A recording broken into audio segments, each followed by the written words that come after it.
So I started to work. I found a job, and that's good. I found a job. Hooray for me. But as the days go by, I realize how tired I am. I'm exhausted. I go to work. I wake up early. It's a full-time job. And it's not bad. And I'm grateful for it. But I'm just so exhausted.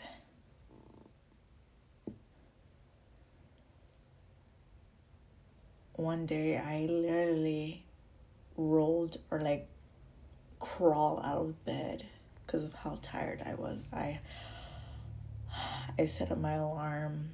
I turned it off the next day when it rang. And as I turned it off, I was like, I don't want to do this. I don't. But then I keep on reminding myself that I have to. I gotta keep on moving, gotta keep on doing my daily things, even though it seems like a hassle. It seems like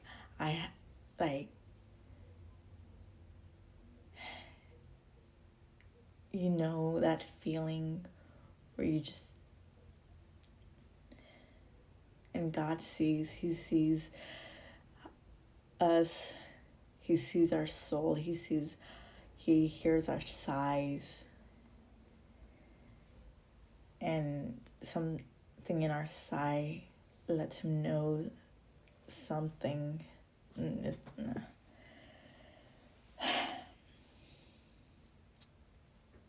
He knows our hearts, and because of work, I go to church exhausted. And I don't want to be. I found a church that I really enjoy, that I'm happy in, that I don't feel like they're coming at me. I don't feel like that they open their arms to me and my family. They express their love towards us.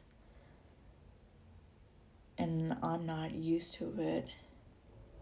Some of them say, I love you. And I'm like, oh, I love you too. Like, it's my other churches that I went to, I didn't hear that. Not that I know of. Not that I can't remember, but they come, you know, my old church, it came from a Hispanic area. So they come and kiss you on the cheek, but it's more of a routine kind of thing. I hear, you feel it. You feel their hugs. They don't kiss you, but they hug you. And it's one of those hugs that you don't want to let go. I went to church. We have prayer nights. And I started praying. And I felt an urge to go to one of the sisters or just to get up. And I looked to the side and I saw a sister and I went to her. And I started praying. And I leaned my head against her shoulder and we were just praying. But then she hugged me and she brought me close to her chest. And she put her hand against my head and put me close. Like I was able to hear her heartbeat. And the security in that alone was something. I let it all out. I cried.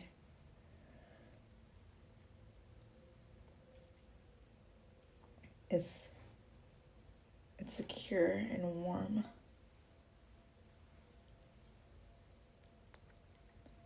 Sometimes when I go to church, I feel peace. I feel that my exhaustion is away, and it sucks sometimes because I want to feel that also outside of church.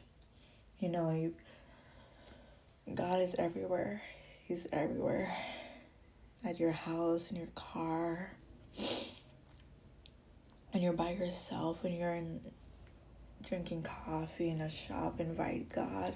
And sometimes we don't do that. We don't think about it. We don't think about our creator who wants to spend time with us, even if it's just us washing plates, even if it's us just taking out the trash.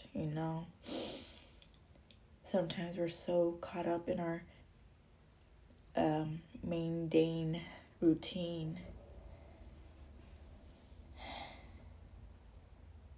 and it's just our routine feels like a hassle. It feels exhausting, and I keep on asking God, I don't feel like it today. I just don't.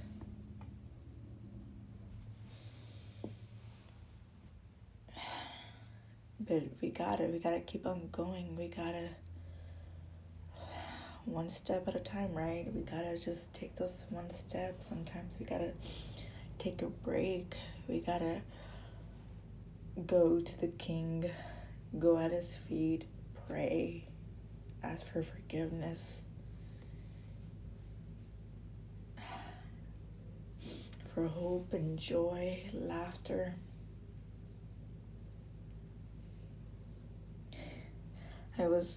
One of my coworker, he's 70 years old, and he's a follower of Christ. Days go by, and I made him laugh, and that laugh, it sounded like a child. Some people have their loud laughs, but this one it sounded like a kid's laugh. It sounded small.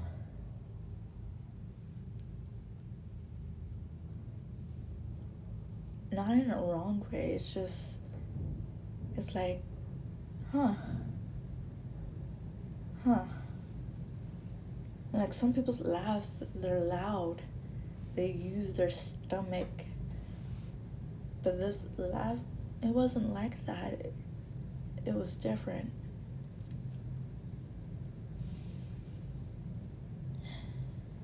To me, it was that laugh. It kind of touched me, kind of touched my soul, I think.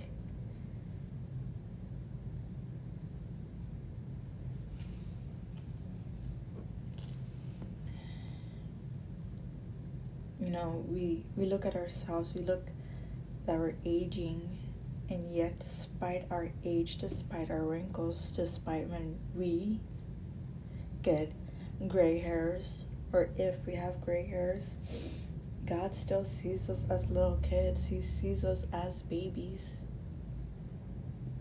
Compare him to an infinite God, we are babies. Not to mention, in the Bible, people were able to reach the age of 900 years old, and now we can barely get to 100. But despite all that, we are still babies compared to God.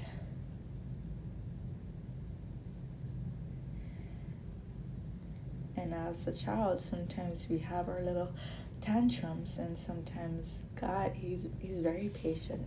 He's a very patient God. And there are times after work, I don't want to do anything. I just want to watch TV. I just want to watch TV, and I feel like I try, but days I don't want to do anything. I try to pray. I try to read the Bible, but then there are days where I don't even want to read a single verse. I don't want to pray more than 1 minute, but I try. And I just want to give God my all, but then there are days like I don't want to hear it. God, I'm sorry, I don't want to hear nothing. And it sucks. Because as children, if we have a loving parent, you will love to hang out with them. You will love to spend all the time you can with them. But when you're exhausted, you don't want to hear them. I don't. My biological parents, I don't want to hear them sometimes. And I try to have patience. I try to stay calm when they talk to me. But in my head, I'm like, I really don't want to hear them talk. I don't. And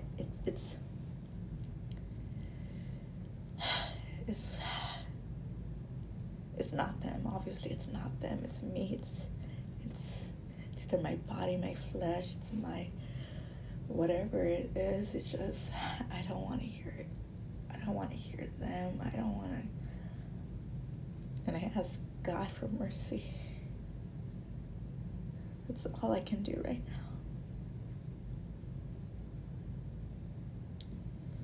Is to ask for mercy upon my soul. Because before moving here, I had months. I stopped working in September, and now I barely got a job in December. So between there, I had the whole time. I read a lot. I prayed a lot. I tried to hear God's voice more. But now that I'm working, that is a full time, and I go to church, I'm like, and it's not about the church. Also, you gotta remember that it's about the relationship with God. He understands us. He understands our needs, our wants.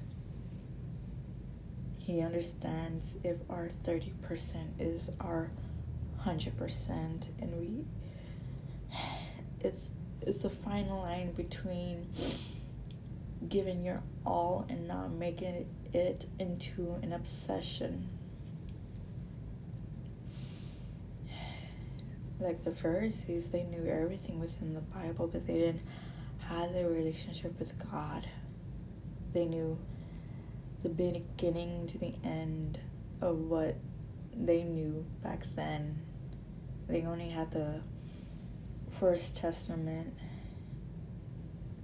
They didn't want to see Jesus was the Messiah. They didn't have a relationship with him.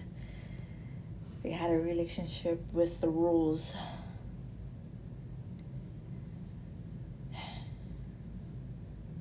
And like, it's the Creator, God, who made the rules, and yet they want to spend more time with the rules than the actual Creator. And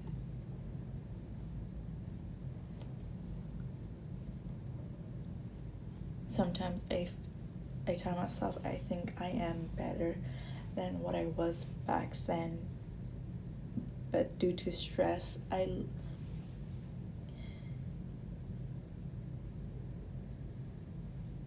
obviously people are different, but I used to drink, and my favorite one was rum, especially rum shada.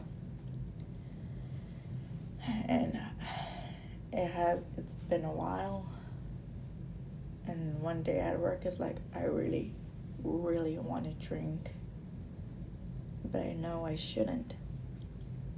Now obviously people are different. I see it. Me personally, drinking 1 and 2 is alright as long as you don't lose self-control. That's how I see it. But with me, I didn't drink it in a way that was right. I drank in a way to calm myself. It was a way to release the stress, when in reality it's supposed to be God who gives me rest. It's supposed to be God who makes things easy, like his yoke is easy and it's not heavy. I was supposed to go to God instead of the alcohol, but I really wanted to drink, but I didn't. And people, I'm not telling you, oh, don't drink. It's your life, obviously. If God tells you don't drink, then don't. If you feel like you're being convicted not to drink, then listen. But I'm not going to tell you, hey, don't drink. It's bad. It's a sin. I don't. They drink wine. Wine was considered alcohol back then, you know. It's, yeah. Pray to God. Ask if you should or shouldn't. But I knew for me it wasn't something I should do. It's something that I shouldn't do. Don't get me wrong, I kind of do miss the taste. I kind of do miss the way how it relaxes me, but I can't. And there are things, other things too. It's not just alcohol that I used to do that I stopped now. But I gotta keep focus on God. Every day is a new day, right? Every day God has grace and mercy on us. And I thank God for that.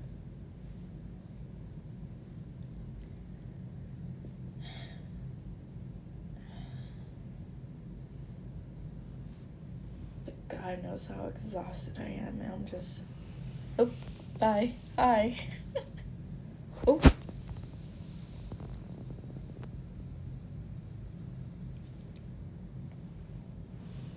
Oh, okay. Bruh.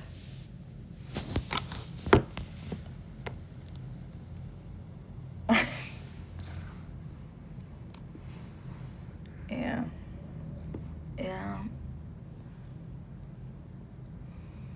And sometimes me,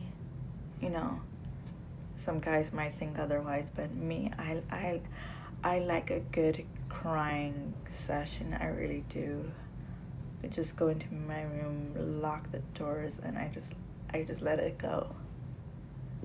Because that's all I can do. That's all I can do right now is just cry it out. I can scream,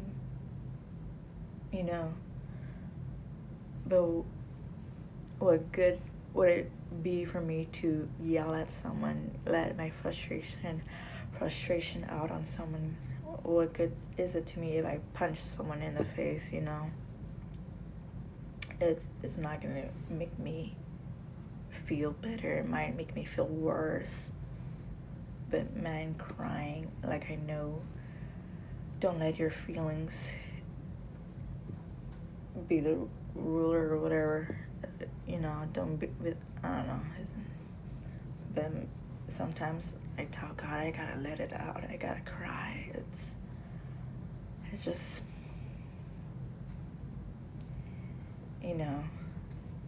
and I'm not saying that I'm better than anyone because I'm stopping my old ways. No, I struggle too.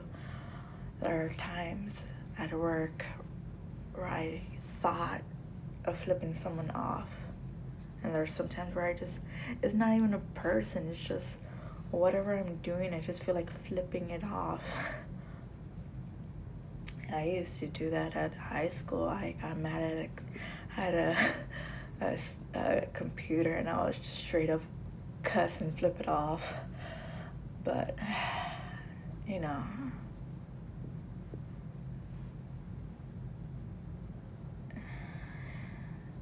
you might feel the same way, you might not. You might think, oh my goodness, she's not holy enough. I don't care. I'm trying. That's all I can say is I'm trying. I see, I hear people, right? And I do hear them cussing nilly-willy, and I pray. I pray to God for that He forgives them and have mercy on them. Because I used to cuss like a sailor. Sometimes I think about words, bad words, still. I ask God to forgive that person. You know, that's all I can do is just pray for them. And maybe, yeah, one day I might tell them, hey, enough's enough. You know, maybe one day.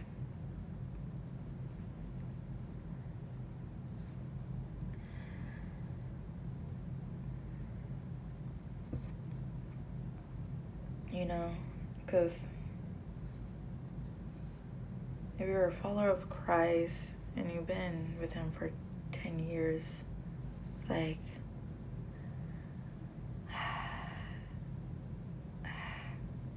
but sometimes you gotta think it's between them and God, but then sometimes you gotta think mercy also. You gotta think, if you want to get better, get better. If you don't want to get better, that's on you, right? I don't want to sound like I don't care or that I'm rude. Maybe I might sound rude to some people. But, you know, when you're addicted to something, it's like, it sucks. It sucks when you're addicted to something, and it especially sucks if you don't want to be addicted to it no more. I understand that. But if you're addicted to it and you don't want help, it's like,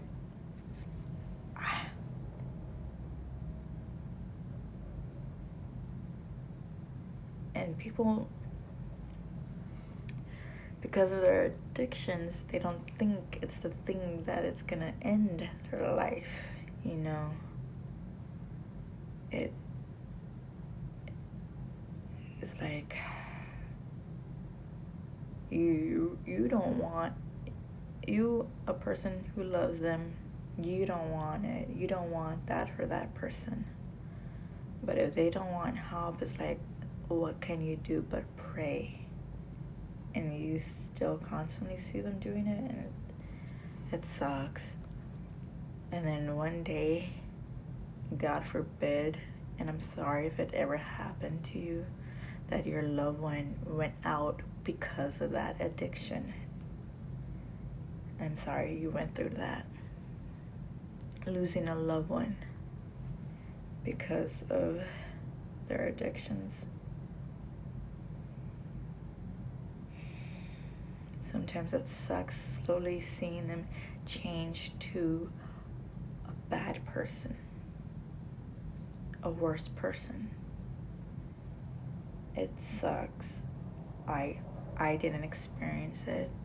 I never dealt with people getting lost to alcohol. I never seen no one get lost in heroin, you know. I never saw anyone in my family. I don't know that experience. And people who have that experience, I'm pretty sure your life was maybe some of you guys, your parents were on it, maybe your kids were on it, and seeing them slowly lose themselves because of it, that sucks. I think that sucks. You see someone so vibrant once, and because of it, you see them dwindling away.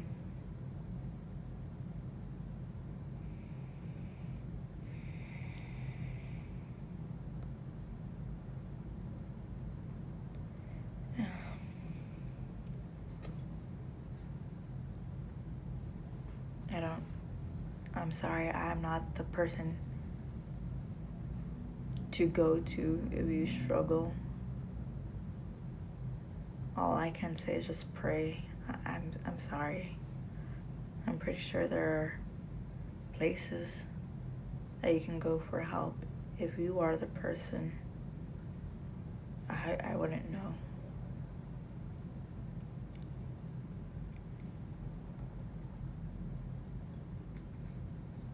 You know, God can make it easy to let it go also, but we have to be willing to let it go. And I think for some of us, that's the hard part, is the control part. It's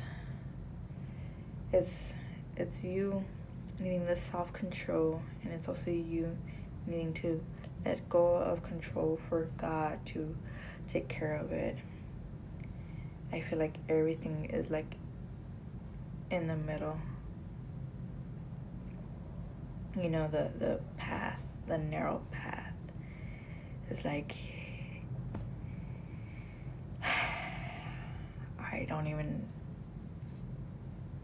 I feel like I'm struggling with that, you know. Sometimes, you know, it's like, I know I should read the Bible, but I also know it's like, don't do it because you have to, do it because you want to. And church is like, you go there for the communion, you go for like being surrounded by people who are seeking God, right? But it's the relationship between you and God. So you try to spend time with God.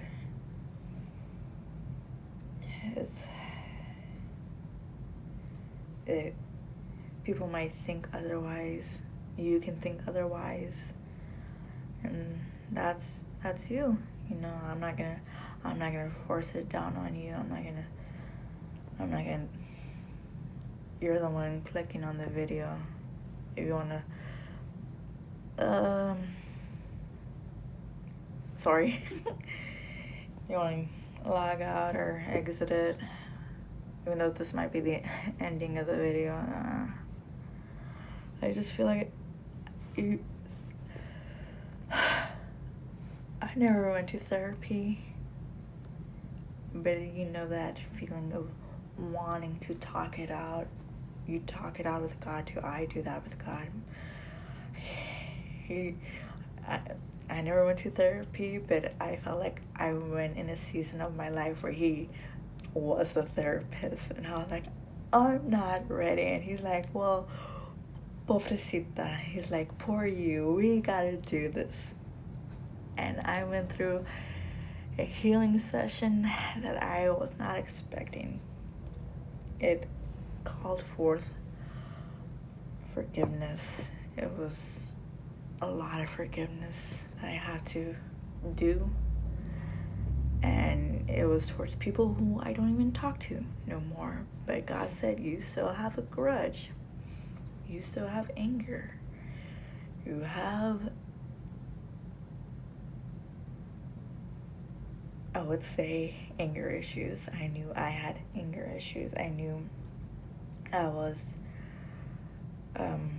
what is that, I forgot when you not progressive. I already forgot it. When you make a comment that sounds really harsh, but you sound so calm. passive aggressive. I think that's what it is. I was very passive aggressive.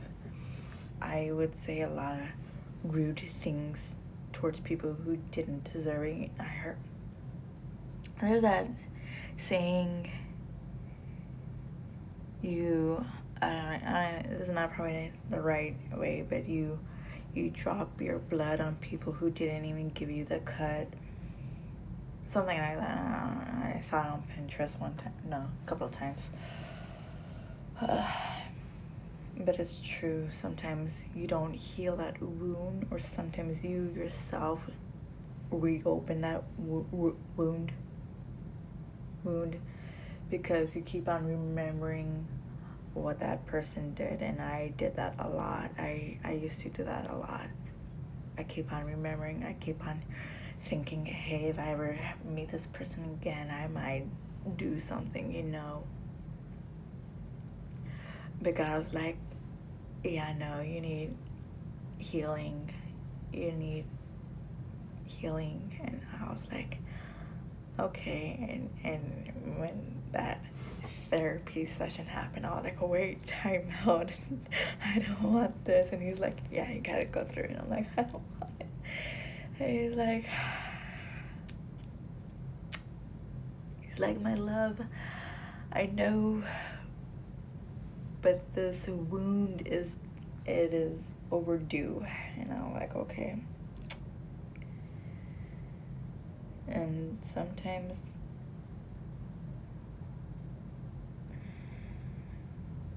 I don't think about it no more. I don't think, not really. I don't think I do, about what some people did to me.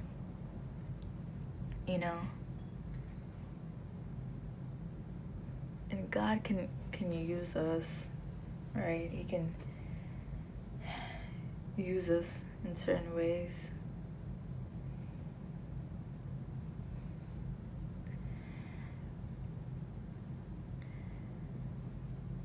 Every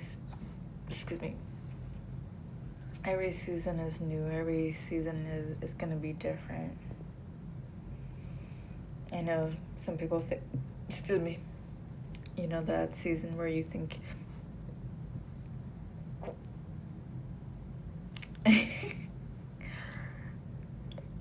you're just witnessing everything.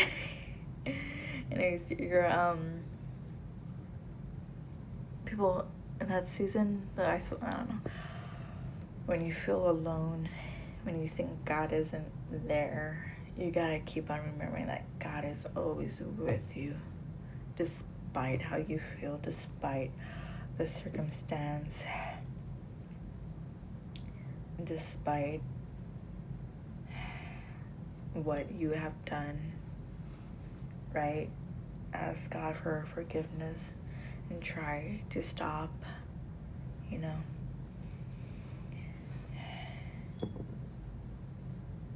or ask God to show you how to stop. One time my dad, he told me when he was getting close to God, he asked God,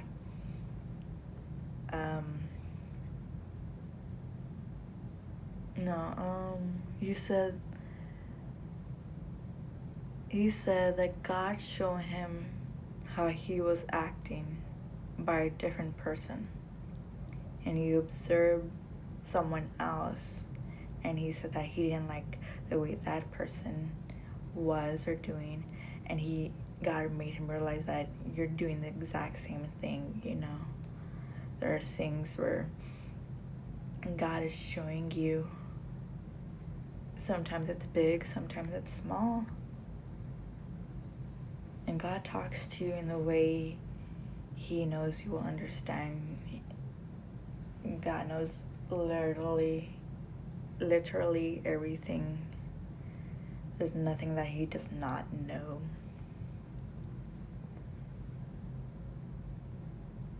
My dad told me that God talks to him through movies, and I know for sure that God sometimes talks to me through music.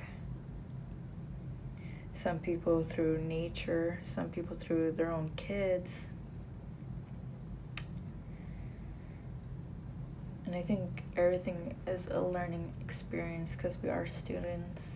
God is a teacher, and every day we're learning.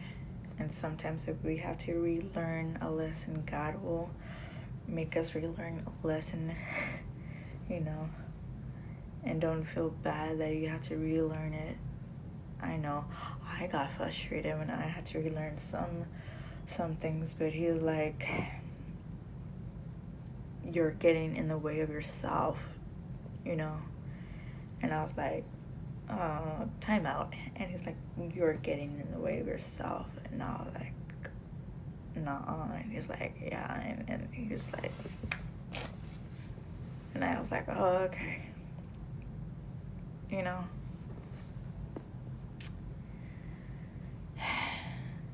But just know that God loves you.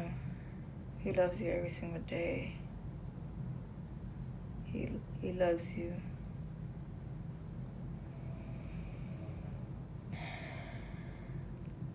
Love covers a multitude of sin.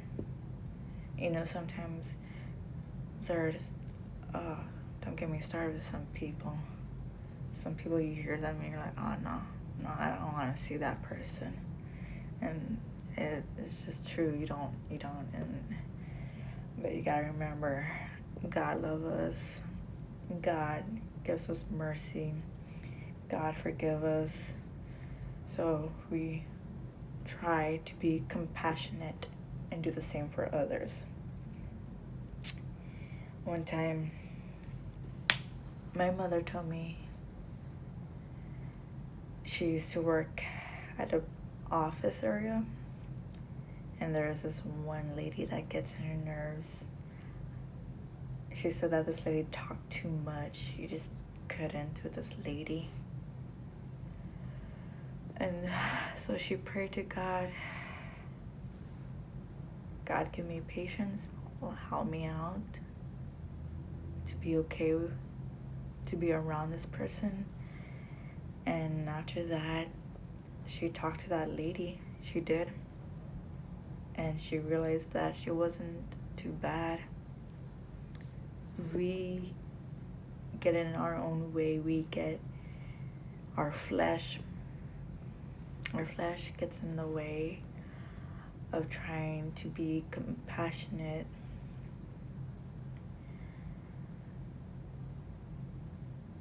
And loving, you know, our flesh rather wants to do other things, right? You look at that one person and man, you just want to give them that one. But it's like compassion. Just pray. Ask God for help. Ask God, how do I love this person like you do? It's I remember the verses, but I just can't seem to remember where exactly it's at. But in the Bible, it's like, everybody sees the dirt, try to see the gold in that person. Or at least I think that's in the Bible. I'm pretty sure.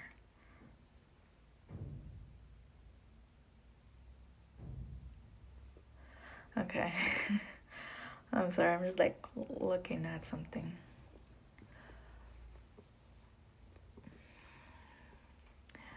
You know, I might not be the person you might want to hear. I might not be the person you will know. I might not even be interesting for you. I might not be exciting.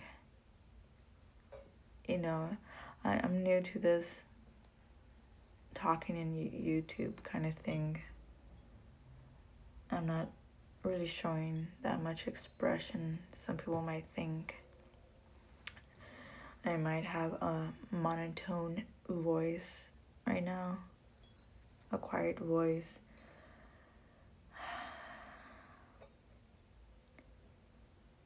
But some people might like it. And just remember, you don't have to please everybody. Just try to please God. Right?